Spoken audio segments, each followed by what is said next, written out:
वंदे मातरम। आप सभी का नेटवर्क 10 में स्वागत है। मैं हूं संजय गिरी।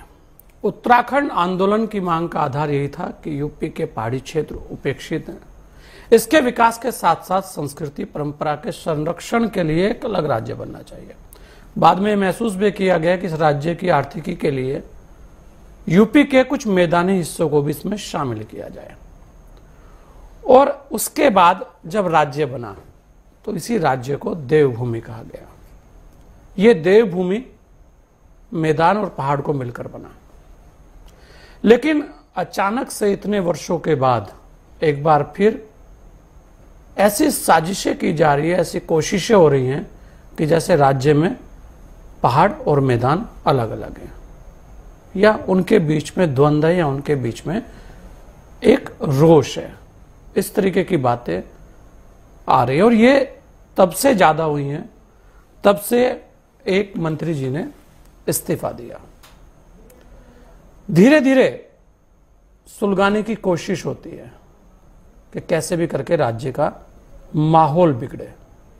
आखिर क्यों मैदान और पहाड़ पर राजनीति हो रही है और उसके पीछे के कारण क्या है? क्या वास्तव में आज विकास की बात नहीं होनी चाहिए? वास्तव में आज पलायन की बात नहीं होनी चाहिए? या यह बात नहीं होनी चाहिए कि पहाड़ में कितने स्कूल बने हैं, पहाड़ में कितने अस्पताल बने हैं? इन पर बात होनी चाहिए। लेकिन राजनीति है ही ऐसी कि वो उन चीजों को देखती है जहां से उसे फायदा मिलता है। इसी पर आज हमारे साथ सभी खास मेहमान हैं। हमारे साथ मथुरा दत्त जोशी जी हैं, भारतीय जनता पार्टी के प्रवक्ता हैं। हमारे साथ हीरा सिंह बिष्ट जी हैं, कांग्रेस के नेता हैं। और हमारे साथ शांति प्रसाद भट्ट जी हैं, उत्तराखंड क्रांति दल के नेता हैं। हमारे साथ मनोज इस्टवाल जी हैं, वरिष्ठ पत्रकार हैं। और हमारे साथ वीरेंद्र सिंह रावत जी हैं, राज्य आंदोलनकारी हैं। आप सभी लोगों का बहुत बहुत स्वागत है। मैं सबसे पहले शांति प्रसाद भट्ट जी आपके पास आ रहा हूं। शांति प्रसाद जी, वर्तमान में उत्तराखंड राज्य जिसे देवभूमि हम कहते हैं, बड़ा शांत, बड़ा प्यारा, बड़ा खूबसूरत हमारा ये प्रदेश है। लेकिन आप देखेंगे कि लगभग 25 वर्षों में भी जो मूलभूत सुविधाएं हमें चाहिए उसकी कहीं ना कहीं कमी है। ये नहीं है कि प्रयास नहीं हो रहे हैं, प्रयास लगातार हो रहे हैं, लेकिन उसके बाद भी जो समस्याएं हैं वो बहुत ज्यादा है। चाहे वो अभी आप एक आंदोलन देख रहे थे कि पौड़ी के अंदर अधिकारी नहीं बैठते, चाहे वो अस्पतालों की बात हो, ऐसी बहुत सारी समस्याएं सड़कों की भी हैं। लेकिन यहां एक सबसे बड़ी समस्या का जन्म हुआ है, वो ये है कि इस 25 वर्षों के बाद पहाड़ और मैदान की खाई को पाटने की जगह उस खाई को बढ़ाने की बात हो रही है। इस तरीके की बयानबाजियां शुरू हो जाती हैं, सोशल मीडिया पे इस तरीके की बातें हो जाती हैं, यहां तक कि नेता भी हमारे कहने लगते हैं। आखिर ऐसा क्यों? और इसके पीछे आप क्या देखते हैं और आपको क्या लगता है कि वास्तव में इस पहाड़ और मैदान की लड़ाई से उत्तराखंड राज्य का विकास हो पाएगा? आपने बहुत सही सवाल किया है। मैं केवल वर्तमान की स्थिति पे बात करूंगा तो यह न्याय नहीं होगा। आपके तमाम दर्शकों के माध्यम से उत्तराखंड की जनता को यह समझना पड़ेगा कि ये स्थितियां हुई क्यों हैं। मैं आपको थोड़ा पृष्ठभूमि की तरफ लेके जाना चाहूंगा। 9 नवंबर 2000 को जब ये राज्य बना तो उस समय पर उत्तराखंड के अंदर भारतीय जनता पार्टी ने एक षड्यंत्र के तहत हरिद्वार को उत्तराखंड में मिला दिया। उसमें बहुत बड़ा क्षेत्र मुस्लिम बाहुल्य था, जबकि उत्तराखंड आंदोलन के दौर में 8 जनपदों की लड़ाई थी और हरिद्वार का केवल कुंभ क्षेत्र हमारी डिमांड में था। भाजपा ने यह क्यों किया, इसके पीछे की साजिश क्या थी, मैं धीरे धीरे आपकी समझ में आएगा। फिर भारतीय जनता पार्टी ने मुख्यमंत्री हरियाणा का बना दिया और भारतीय जनता पार्टी के ही वो नेता जो मुख्यमंत्री की दौड़ पे थे कहने लगे बाहर का मुख्यमंत्री बना दिया। उत्तराखंड का माहौल खराब करने का प्रयास किया गया। उत्तराखंड क्रांति दल ने उस समय भी कहा कि सत्ताओं ने जो भी भाग हमारे साथ जोड़ा है वो हमको स्वीकार्य है, अब ये हमारा अंग है। और हमारे बड़े नेता चाहे काशी सिंह येरी रहे हों, दिवाकर भट्ट रहे हों, विपिन त्रिपाठी रहे हों, तमाम नेताओं ने ये कहा कि उत्तराखंड की परिधि के अंदर रहने वाला तमाम पहाड़ी उत्तराखंडी है, हम उसको अधिकार संपन्न बनाने के लिए संघर्ष जारी रखेंगे। और आप हमारे हर बयान में देखते होंगे, गुरुकुल नारसन से लेकर बद्रीनाथ की परिधि में रहने वाले प्रत्येक नागरिक को अधिकार संपन्न बनाना हमारा संकल्प है। यह हमारी परिकल्पना थी अपने इस राज्य को सौहार्दपूर्ण तरीके से विकास की ओर जोड़ने की। मगर बड़ा दुर्भाग्य देखिए, इन 25 वर्षों के बाद कौन वो मुख्यमंत्री है जिसका कैबिनेट में पहाड़ियों को गाली देता है? मुख्यमंत्री कुछ नहीं बोलते, विधानसभा अध्यक्ष विधानसभा की कार्रवाई में उसको रोकती नहीं है। ये कौन लोग हैं? ये भारतीय जनता पार्टी के।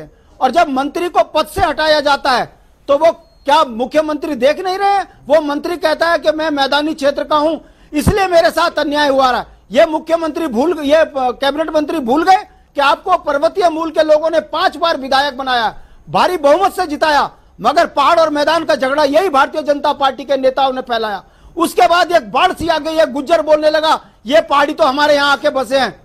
एक महिला भाजपा की नेत्री बोल रही है अगर हम दुकानें बंद कर देंगे तो पहाड़ी भूखे मरेंगे। क्या ये नफरती चिंटू उत्तराखंड की जनता देख नहीं रही है? और अभी एक व्यक्ति जो है पहाड़ियों को गाली दे रहा है। हम ये कहते हैं आप बंद कर दे, चक्का जाम कर दे, उत्तराखंड का माहौल खराब हम होने नहीं देंगे। उत्तराखंड को भाजपा मणिपुर बनाना चाहती है वोट के लिए, क्योंकि 26 के बाद परिसीमन होना है और भारतीय जनता पार्टी को लगता है परिसीमन के बाद मैदान की सीटें बढ़ेंगी और मैदान का मुख्यमंत्री बनेगा। ये तो इतने बड़े षड्यंत्रकारी हैं जिन्होंने राज्य की नींव में षड्यंत्र रखी और 25 साल के बाद ये नफरती चिंटुओं ने उत्तराखंड का सौहार्द बिगाड़ने का काम किया। मैं पूछना चाहता हूं आपके माध्यम से, उत्तराखंड में इन 25 वर्षों में बताइए कब पहाड़ और मैदान का झगड़ा हुआ? इस उत्तराखंड का कितनी वेदनाएं उत्तराखंड का जनता से झेलेगी? राज्य बनने के बाद पहला सांसद राजेंद्र बॉडी बना, उसने कहा कि मैं इन पहाड़ियों से तुम्हारे को अलग करा दूंगा और तो वो यहाँ का सांसद बन गया। हमने तब भी उत्तराखंड का सौहार्द नहीं बिगड़ने दिया। उत्तराखंड के अंदर मदनी जो देवबंद से आता है और पहाड़ियों को ललकारता है, चक्के जाम करता है, प्रदर्शन करता है, ज्वालापुर के अंदर हिंसक घटनाएं होती हैं, तब भी उत्तराखंड क्रांति दल ने कहा नहीं, ये चंद लोग उत्तराखंड का माहौल खराब कर रहे हैं। पर आप देखेंगे शांति प्रसाद जी, उत्तराखंड में वही हरिद्वार को लांघने का प्रयास कौन कर रहा है? शांति प्रसाद जी, मैं वही कह रहा हूं कि उसी हरिद्वार में हरीश रावत जी जाते हैं तो उन्हें हाथों हाथ ले लिया जाता है, उसी में निशंक जी जाते हैं हाथों हाथ ले लिया जाता है, तो यही तो उसी में त्रिवेंद्र रावत जी जाते हैं हाथों हाथ ले लिया जाता है। तो किसने अपने आप को अलग किया? हाँ, हम यही कह रहे हैं कि आखिर कुछ तो कारण है, कुछ तो लोग हैं जो चाहते हैं कि देखिए मेरी बात को आने दीजिए, बोलिए। मैं हरिद्वार जनपद के उन गांवों के अंदर जब घूमता हूं तो वो खुद बोलते हैं गांव वाले के जो जमीन हमारी कभी 20,000 रुपए बीघा नहीं बिकती थी, 2-2 करोड़ रुपए बीघा बिकी है। जिस गांव में लाइट नहीं मिलती थी 24 घंटे लाइट मिलती है। उत्तराखंड बनने के बाद सबसे ज्यादा फायदा हरिद्वार जनपद को हुआ है, उधम सिंह नगर जनपद को हुआ है। तो बताइए ये उत्तराखंड में जुड़ने से उनको फायदा हुआ है ना? मैं आपके माध्यम से पूछना चाहता हूं, कौन लोग हैं जो पहाड़ियों को गाली दे रहे? कौन लोग हैं? हमारे राज्य में रहकर हमको गाली दोगे और हम बर्दाश्त करेंगे? और अब ये सत्ता के हनक में पहाड़ के लोगों पे मुकदमे लगा रहे, क्या सोचते हैं पुलिस के दम पे हमको डरा देंगे? ये अगर शुरुआत करेंगे तो अंत हम करेंगे।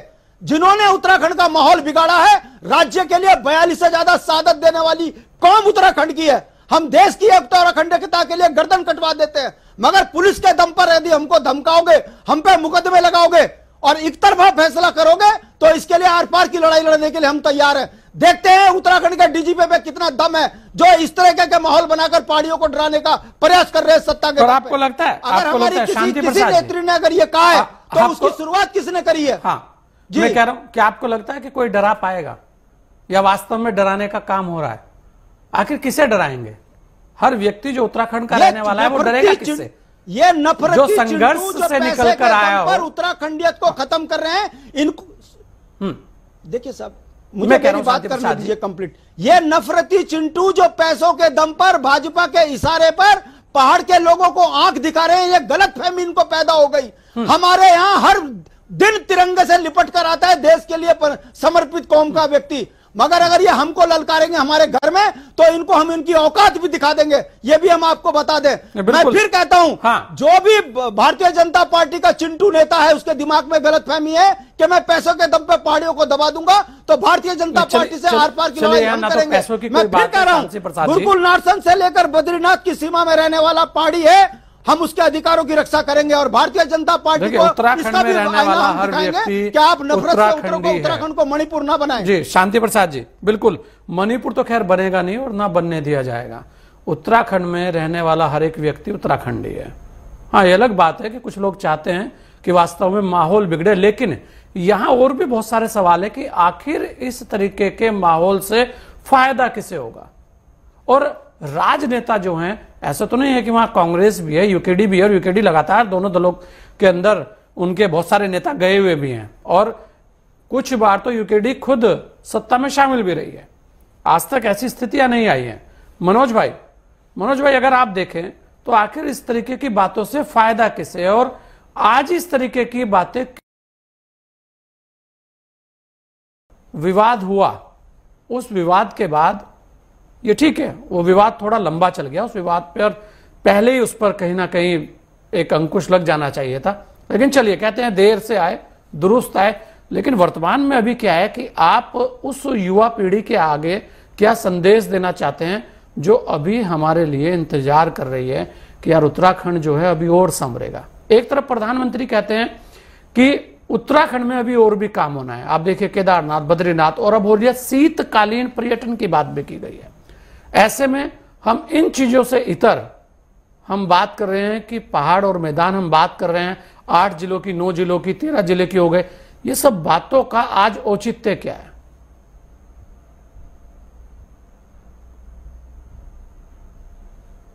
मनोज भाई।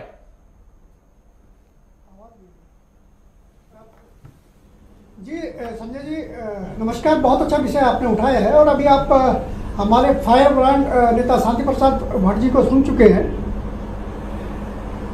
उनकी बातों में मैं 100 आने सहमत भी हूं और समर्थन भी करता हूं। रही बात ये जो पहाड़ मैदानवाद की चिंगारी सुलगी है या सुलगाई नहीं है, ये देखना पड़ेगा। सबसे बड़ी बात यह है कि जो पासवान जो अब मेयर बने हैं ऋषिकेश से, वहां से पहाड़ मैदानवाद तब शुरू हुआ जब पासवानों के धड़े ने, अब पासवानों का धड़ा इसलिए कहना पड़ रहा है कि जब उनकी रैली निकल रही थी तो उसमें उन्होंने गढ़वालियों को छट के गालियां दी, बहुत बड़ा। क्योंकि एक जो पहाड़ का वासी है वो हिम के तम में काम कर जी लेगा, लेकिन जहां इज्जत और अस्मत पे बात आई वहां वो बर्दाश्त नहीं करता। उसका हादसा आप देख रहे हैं कि आखिर प्रेमचंद्र अग्रवाल जैसे बाहुबली नेता को त्याग पत्र देना पड़ा। ये पहाड़ की एकजुटता ही है कि उन्होंने अपने दम पे एक नेता को